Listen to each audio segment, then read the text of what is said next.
మలుపులతో పాటు టెండర్ ప్రక్రియను కూడా పూర్తి చేసి 2009లో పనులను ప్రారంభించడం జరిగింది. ఆనాడు 38,500 కోట్లతోని 16,40,000 ఎకరాలకు, అదేవిధంగా పరిశ్రమలకు, హైదరాబాద్ నగర తాగునీటి కోసం నీటి కేటాయింపులతోని 160 టీఎంసీలను నీటి వినియోగాన్ని చేయాలని పనులను ప్రారంభించారు. తెలంగాణ రాష్ట్రం వచ్చేటప్పటికి దాదాపుగా 6,158 కోట్ల రూపాయలు ఖర్చు పెట్టి, తెలంగాణ రాష్ట్రం వచ్చిన తర్వాత 5,000 పైచీలకు కోట్ల రూపాయలను ఖర్చు పెట్టడం జరిగింది. మొత్తానికి ఉమ్మడి రాష్ట్రంలో తెలంగాణ రాష్ట్రం వచ్చిన తర్వాత ప్రాణహిత చేవెళ్ల ప్రాజెక్టు మీద 11,700 కోట్ల రూపాయలు ఖర్చు పెట్టిన తర్వాత చంద్రశేఖరరావు గారి మదిలో దీనివల్ల తనకి ఎలాంటి ప్రయోజనం లేదు, ఆర్థిక రాజకీయ ప్రయోజనం లేదు కాబట్టి ప్రాజెక్టుల రీడిజైనింగ్ పేరు మీద ఈ అంకానికి, ఈ అవినీతికి, ఈ ఆలోచనకు తెరలేపిండు. పేరు మార్చిండు, ఊరు మార్చిండు, అంచనాలను మార్చిండు. దాంతో గత ఆనవాళ్లను లేకుండా చేయడం ద్వారా ప్రాణహిత చెవెళ్ల పేరును కాళేశ్వరం ప్రాజెక్టుగా మార్చి, తుమ్మిడిహెట్టి దగ్గర కట్టాల్సిన ప్రాజెక్టును మేడిగడ్డకు, అన్నారంకు, సుందిళ్లకు మార్చి 38,000 కోట్ల రూపాయలు ఉన్న అంచనాను 1,50,000 కోట్లకు దాదాపుగా పెంచడం జరిగింది. తద్వారా రాజకీయ ప్రయోజనం, ఆర్థిక ప్రయోజనం, తనకు తాను ప్రచారం కల్పించుకోవడానికి అవసరమైన అన్ని రకాల తప్పిదాలు చేయడం. దాంతో 2016లో మొదలుపెట్టిన మేడిగడ్డ ప్రాజెక్టు 2019లో పూర్తి చేసినామని ప్రారంభించడం జరిగింది.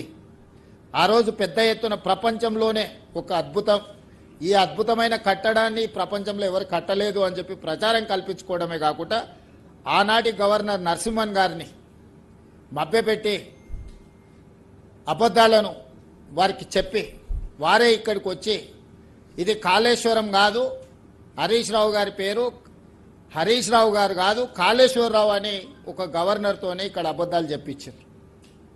ఆనాడు జరిగిన పనులను అన్నిటిని చూసి ఇది అద్భుతమైన కట్టడం అనే ఒక భ్రమలు కల్పించే ప్రయత్నం చేసి 2018-19 ఎన్నికల సందర్భంగా రాజకీయ ప్రయోజనం పొందిండ్రు.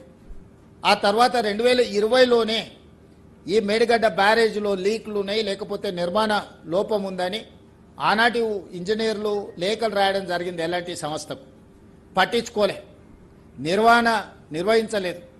చివరికి 2023 అక్టోబర్, నవంబర్లో పూర్తిగా కుప్పగూలిపోయింది మేడిగడ్డ. ఆ తెల్లారే వెళ్ళి ఇక్కడ ఇంజనీర్ పోలీస్ స్టేషన్లో కంప్లైంట్ కూడా చేయడం జరిగింది. అన్ని దాచిపెట్టి 2023 ఎన్నికల్లో ప్రయోజనం పొందాలనుకున్నప్పుడు ప్రకృతి కేసీఆర్ యొక్క అవినీతిని, అహంకారాన్ని, దుర్మార్గమైన ఆలోచనను ప్రకృతి గుర్తించి పూర్తిగా ఇక్కడ ప్రాజెక్టు దెబ్బతిని దాచిపెట్టిన, మూసిపెట్టిన దాగని నిజాన్ని ప్రకృతి బయటికి తీసుకొచ్చింది. ఆ రోజు నాతో పాటు శ్రీధర్ బాబు గారు, ఇతర మిత్రులు, రాహుల్ గాంధీ గారు ఇక్కడికి పర్యటనకు వచ్చి ఇక్కడ జరిగిన అంశాలను ప్రపంచానికి చెప్పడం జరిగింది. ఆ ప్రభుత్వం అధికారంలో ఉన్నప్పుడే ప్రాజెక్టులో సమస్యలు రాగానే ఎన్డీఎస్ఏ పర్యటించి 2023 నవంబర్ 1 తారీఖు నాడు ప్రాథమిక నివేదిక ఇచ్చింది. డిజైన్లలో లోపం ఉంది, నిర్మాణంలో లోపం ఉంది, నాణ్యతలో లోపం ఉంది, నిర్వహణలో కూడా లోపం ఉంది. కాబట్టి దీన్ని పూర్తి స్థాయిలో సాంకేతికంగా విశ్లేషించిన తర్వాతనే ముందుకు వెళ్తాం, ఈ ప్రాజెక్టుల మీదలో నీళ్లు నింపడం కూడా ప్రమాదకరము అని చెప్పి ఎన్డీఎస్ఏ మొట్టమొదటి నివేదిక చంద్రశేఖరరావు గారు ముఖ్యమంత్రిగా ఉన్నప్పుడే ఇచ్చిండ్రు. అప్పుడు కూడా ఎదురుదాడి చేసిండ్రు తప్ప తక్షణమే చర్యలు తీసుకోవడానికి ప్రయత్నం చేయలే. ఆ తర్వాత విజిలెన్స్ అండ్ ఎన్ఫోర్స్మెంట్ నివేదిక ఇచ్చింది. ఆ తర్వాత ఎన్డీఎస్ఏ పూర్తి స్థాయి నివేదిక ఇచ్చింది. ఆ తర్వాత కాంగ్రెస్ పార్టీ అధికారంలోకి వచ్చిన తర్వాత విచారణకు జ్యుడిషియల్ కమిషన్ వేస్తే పీసీ ఘోష్ గారు 645 పేజీల రిపోర్ట్ సవివరంగా ప్రభుత్వం వైపు నుంచి పొలిటికల్ ఎగ్జిక్యూటివ్ చేసిన తప్పులు, ఎగ్జిక్యూటివ్ ఆఫీసర్స్ చేసిన తప్పులు, నిర్మాణ సంస్థ చేసిన తప్పులు, ఇందులో అంచనాలను పెంచి ఏ విధంగా దోసుకున్నారు సంపూర్ణంగా నివేదిక ఇచ్చారు. చంద్రశేఖరరావు గారిని, హరీష్ రావు గారు 119 మంది నాకు తెలిసి అధికారులను, వివిధ ప్రతినిధులందరినీ కూడా ఇందులో ఎవరెవరైతే ఉన్నారో వాళ్ళందరినీ కూడా విచారణ చేసి వాళ్ళకి సరైన విధంగా వివరణ ఇచ్చుకోవడానికి కూడా పూర్తిగా అవకాశం కల్పించి విచారణ చేసి నివేదిక ఇచ్చిండ్రు. ఆ నివేదిక మీద అసెంబ్లీలో చర్చ చేసి మేము కేంద్ర ప్రభుత్వానికి దీంట్లో multi agencies, multi states issues ఉన్నాయి, ఫైనాన్షియల్ ఇన్స్టిట్యూషన్స్ ఇన్వాల్వ్మెంట్ ఉన్నది, ఒక రాష్ట్ర ప్రభుత్వం పరిధిలో ఉండే విచారణ సంస్థలు విచారణ చేస్తే సంపూర్ణమైన విచారణ జరగదు అని చెప్పి శాసనసభలో సుదీర్ఘమైన చర్చ చేసి ప్రతిపక్షాలందరికీ అవకాశం ఇచ్చి అందరితో చర్చించిన తర్వాతనే రాష్ట్ర ప్రభుత్వం సిబిఐ విచారణకు సంపూర్ణంగా విచారణ చేయండి, ఇందులో బాధ్యులందరినీ శిక్షించండి అని పంపించడం జరిగింది. ఇప్పటికి దాదాపుగా 8 నెలలు దాటి 9 నెలలు కావస్తుంది.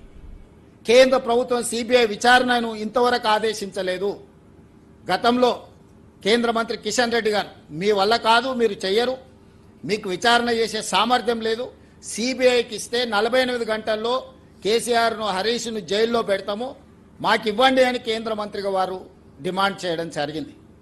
మరి ఈరోజు మేము సిబిఐ విచారణకు ఆదేశించి దాదాపుగా 9 నెలలు కావస్తుంది. కేంద్ర ప్రభుత్వం దీని మీద స్పందించకపోవడం వల్ల ఈ మధ్యకాలంలో మరొక లేఖ రాసినాం మేము, మీరు విచారణను తక్షణమే చేపట్టండి, దీనికి సంబంధించి ఇంకా ఆలస్యం అవుతుంది, ముందుకు వెళ్ళాలి, ఎవరెవరైతే ఇందులో తప్పిదాలకు పాల్పడ్డారో వాళ్ళందరినీ శిక్షించాల్సిన అవసరం ఉంది. ఇందులో ఉన్న అధికారులు కొంతమంది రిటైర్ అయిపోతున్నారు, కొంతమంది రకరకాల పరిస్థితుల వల్ల తప్పించుకునే ప్రమాదం ఉన్నది, తక్షణమే విచారణ చేయండి అని చెప్పి ఈ మధ్యకాలంలో మరొక లేఖ రాయడం జరిగింది. ఈ నేపథ్యంలో ఈరోజు విచారణ చేసి ఇందులో ఉన్న వాళ్ళని శిక్షించడం ఒక కోణమైతే, వేల కోట్ల రూపాయలు 1,50,000 కోట్ల రూపాయల అంచనాలతోటి ఇప్పటికే 1,00,000 కోట్ల రూపాయలు కాంట్రాక్టర్లకు చెల్లించడం జరిగింది. ప్రాజెక్టుల మీద 1,00,000 కోట్లు ఖర్చు పెట్టిన కాళేశ్వరం ప్రాజెక్టు ఇప్పటి వరకు 1,00,000 ఎకరాలకు కూడా నీళ్లు ఇవ్వలేకపోయినాము. ఇప్పటి వరకు 2019లో ప్రారంభించిన ప్రాజెక్టు 2023 వరకు 162 టీఎంసీలను మాత్రమే ఇందులో నుంచి లిఫ్ట్ చేయడం జరిగింది. 20 టీఎంసీలు ఎవాపరేట్ అయిపోయినాయి, 32 టీఎంసీలు శ్రీపాద ఎలంపల్లి నుంచి మళ్ళీ కింది సముద్రంలోకి వదలాల్సిన పరిస్థితి. సో కాళేశ్వరం మీద 1,00,000 కోట్ల రూపాయల ఖర్చు పెడితే ఇప్పటి వరకు నికరంగా 1,00,000 ఎకరాలకు కూడా నీళ్లు ఇవ్వలేకపోయినాము. అట్లని 1,00,000 కోట్లు ఖర్చు పెట్టిన ప్రాజెక్టును గాలికి వదిలేసే పరిస్థితి లేదు. వదిలితే ఒక భారము, పునర్నిర్మిస్తే ఇంకొక భారం. కానీ ఇందులోనే అన్ని చర్చలు చేసి వీటన్నిటిని కూడా రిపేర్ చేసుకొని మళ్ళీ ఈ తెలంగాణ ప్రాంతానికి నీళ్ళు అందించడానికి అవసరమైన పనులు చేయాలని చెప్పి ఈరోజు మేము నిర్ణయం తీసుకున్నాం. దాంట్లో భాగంగానే ఈరోజు సాంకేతిక నిపుణులందరూ 20 తారీఖు నాడు రావాలంటే వాళ్ళందరూ ఎవరు స్టేట్ పరిధిలో ఉన్న అధికారులు కాదు, ఈ రాష్ట్రంలో ఉండేవాళ్ళు కాదు. ఒకరు ముంబైలో ఉండొచ్చు, ఒకరు ఢిల్లీలో, ఇతర రకరకాల సంబంధించిన వాళ్ళు ఒక నెల ముందు మేము డేట్ ఫిక్స్ చేసుకొని ఇక్కడికి రావడానికి పెట్టుకుంటే ఇక్కడ వచ్చి వీటన్నిటిని చర్చిస్తే బండారం బయటపడుతుంది, దోపిడీ ప్రజలకు అర్థమవుతుంది. సాంకేతిక నిపుణులు పర్యటించిన తర్వాత ఇందులో ఉన్న లోపాలను గుర్తిస్తారని ఇదే రోజు రాజకీయ మీటింగ్ వాళ్ళ పక్కన పెట్టుకున్నారు. ఈరోజు సాంకేతిక నిపుణులందరూ వస్తారు. మేము ఒక పొలిటికల్ విజిట్ కాదు, ఇది ఎక్స్పర్ట్స్ విజిట్. ఎక్స్పర్ట్స్ విజిట్లో పొలిటికల్ ఎగ్జిక్యూటివ్స్ మేమందరం ఇన్వాల్వ్ అయినాం. మా ప్రోగ్రాం తెలిసి అతి తెలివితేటలతోటి ఈరోజు ఆ పక్కన మీటింగ్ పెట్టుకున్నారు. వాళ్ళు మీటింగ్ పెట్టుకుంటే మేము అనుమతి ఇవ్వకుండా ఊరుకోలేదు. మీరు ఏమైనా పెట్టుకోండి, నిజాలు అనేది ప్రజలకు తెలుస్తాయి కదా. ఇప్పుడు మా మీద ఎదురుదాడి. మేము ఈ మధ్యకాలంలో రాసిన లేఖ వల్ల కేంద్ర ప్రభుత్వంలో ఒక కదలికి వచ్చి నేను కేంద్ర ప్రభుత్వానికి మిగతా దగ్గరలో కూడా ఒకవేళ మీరు తక్షణమే సిబిఐ విచారణకు ఆదేశం చేయకపోతే తొందరలోనే ఆందోళన కార్యక్రమాన్ని ప్రకటిస్తాం కాళేశ్వరం నుంచి అని చెప్పి వాళ్లకు సమాచారం పంపడం జరిగింది. దాంతో బెంబేలెత్తి ఈరోజు విచారణకు ఆదేశిస్తారేమో అని చెప్పి హడావిడిగా హరీష్ రావు గారు, వినోద్ రావు గారు ఢిల్లీకి పరిగెత్తి బీజేపీ నాయకుల కాళ్ళు పట్టుకోవడానికి ఈరోజు ఢిల్లీ పర్యటనకు పోయినరు. ఒక పక్కన బ్రహ్మాండం బదలవుతుంది, ఇక జీవన్ రెడ్డి గారు వచ్చారు, మాకు జీవంటం దొరికింది, ఇంకా మా కండలు పెరుగుతాయి, మేము అధికారంలోకి వస్తాం అని ప్రగల్భాలు పలుకుతే అంత పెద్ద జీవంటోన్ మీకు దొరుకుతున్నప్పుడు మీరు ఢిల్లీకి ఎందుకు పరిగెత్తాల్సి వచ్చింది? పొద్దున్నే లేచి చెప్పకుట. నిజంగానే మీరు మీ కేసుల కోసమైనా ఇంకో దానికోసమైనా మీరు ప్రజలెందుకు చెప్పలేదు? ఒక రాజ్యసభ సభ్యుడు, శాసనసభలో ఉపనాయకుడు, ఓ ఇంపార్టెంట్ లీడర్ ఢిల్లీ పర్యటన ఉంటే రహస్యంగా ఎందుకు పెట్టినరు?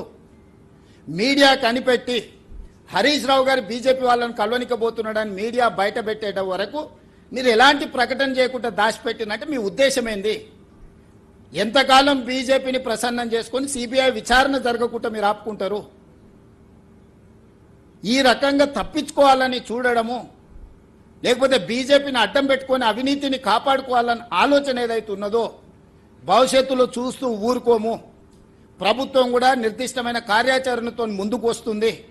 ఒక పక్కన ప్రాజెక్టును రిపేర్స్ చేసుకొని రినోవేట్ చేసుకొని రాష్ట్ర ప్రజలకు ప్రయోజనకరంగా ఏ విధంగా ముందుకు వెళ్లాలనో సాంకేతికపరమైన అంశాలను అన్నిటిని కూడా ప్రభుత్వం పరిగణలోకి తీసుకుంటుంది.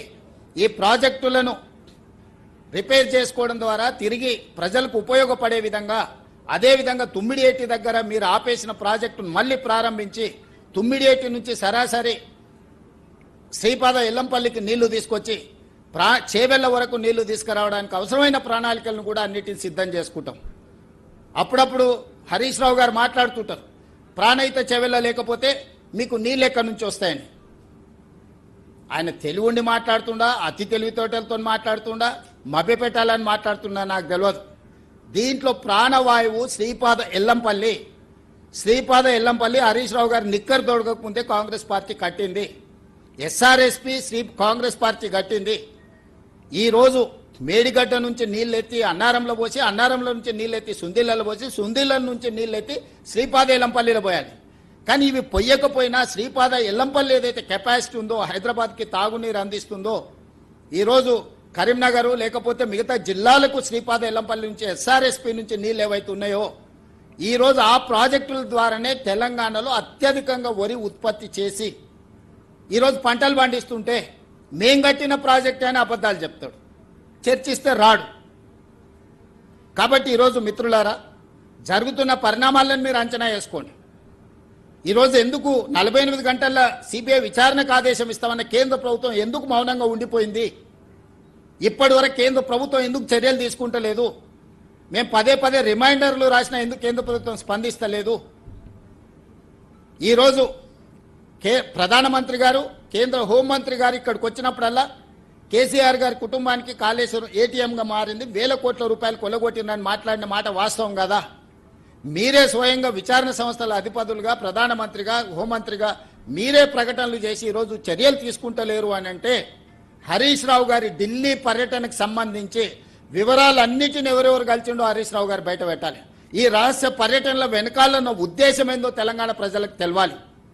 లేకపోతే హరీష్ రావు గారు ఎక్కడెక్కడికి వెళ్ళిండో హరీష్ రావు గారు ఒప్పుకుంటే టోటల్గా విచారణకు ఆదేశిస్తే హరీష్ రావు గారు ఎవరెవరిని కలిసి వచ్చిండు, రహస్యంగా ఢిల్లీ పర్యటనది, రహస్య పర్యటనలో ఎవరెవరిని కలిసిండు, ఏ ఆర్ఎస్ఎస్కు సంబంధించిన ప్రముఖులను పట్టుకొని ప్రభుత్వంలో ఒత్తిడి తీసుకొచ్చి అవినీతిని కాపాడుకోవడానికి ప్రయత్నం చేసిండు. ఈరోజు కాళేశ్వరం సంబంధించిన పీసీ ఘోష్ కమిషన్ కేసు అంటుండు, ఆర్గ్యుమెంట్స్ అయిపోయినాయి, రిజర్వ్ ఫర్ జడ్జిమెంట్ అని జడ్జిమెంట్ రావాలి. జడ్జిమెంట్ ఉన్నాక న్యాయ నిపుణుల దగ్గరకు వచ్చి చర్చించేది ఏముంది మిత్రులారు, మీరు చెప్పండి. ఇప్పుడు ఆర్గ్యుమెంట్స్ అయిపోయినాయి, రిజర్వ్ ఫర్ జడ్జిమెంట్ అయింది. పోయిన వారమే జడ్జిమెంట్ ప్రకటించాల్సింది, జడ్జిమెంట్ పూరా తయారు కాలేదు, మేము 22 తారీఖు నాడు జడ్జిమెంట్ ప్రకటిస్తామని చెప్పారు.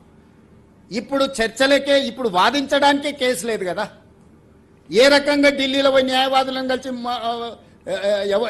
ఎవరి ముందల వాదిస్తారు? కోర్టుల కేసు రిజర్వ్ ఫర్ జడ్జిమెంట్ అయినాక వాదించడానికే లేదు కదా. ఎవరి ముందల వాదిస్తున్నారు, ఎవరిని మాపే పెడుతున్నారు, ఎవరిని మేనేజ్ చేస్తున్నారు, ఎవరి కాళ్ళు పట్టుకుంటున్నారు? ఏం జరుగుతుంది? ప్రజలు అంత అమాయకులు అనుకుంటున్నారా మీరు? కాబట్టి ఇందులో దోషులను వదిలేది లేదు, ప్రాజెక్టును కూడా గాలికి వదిలేసి ఊరుకుండేది లేదు. ప్రాజెక్టును అన్ని రకాలుగా రిపేర్స్ చేసుకొని రాష్ట్ర ప్రయోజనాలకు ఉపయోగించుకుంటాం. ఇందులో దోషులందరినీ కూడా శిక్షించడానికి అవసరమైన కార్యాచరణతో ముందుకు వెళ్తాము. ఈ వివరాలన్నిటిని కూడా మీడియా మిత్రులు ఈరోజు చూసారు. అక్కడ జరుగుతున్న టెస్టులు కానీ, బోర్స్ కానీ, లేకపోతే అక్కడ తీసుకుంటున్న మొత్తం వివరాలను వీటన్నిటిని దృష్టిలో పెట్టుకొని తెలంగాణ ప్రజలకు వాస్తవాలను అన్నిటిని కూడా వివరించాల్సిందిగా మీడియా మిత్రులను కోరుకుంటూ, మీరు ఇక్కడి నుంచి ఇటే హైదరాబాద్ పోకుండా అక్కడ బహిరంగ సభ ఉంది, శ్రీధర్ బాబు గారు పెద్ద ఎత్తున సభ ఏర్పాటు చేసి రైతుల కోసం, రైతులకు రైతు భరోసా 2వ విడత 2200 కోట్ల రూపాయలు ఈరోజు వాళ్ళ ఖాతాలో వేయబోతున్నాం. వ్యవసాయాన్ని పండుగ చేసే ప్రయత్నంలో భాగంగా అక్కడ వేలాది మంది రైతులు ఎదురు చూస్తున్నారు. మీరందరూ కూడా రైతుల పిల్లలే కాబట్టి దయచేసి అక్కడికి వచ్చి అది కూడా చూసి అందులో పాల్గొని ఈ వ్యవసాయాన్ని పండుగ చేయాల్సిందిగా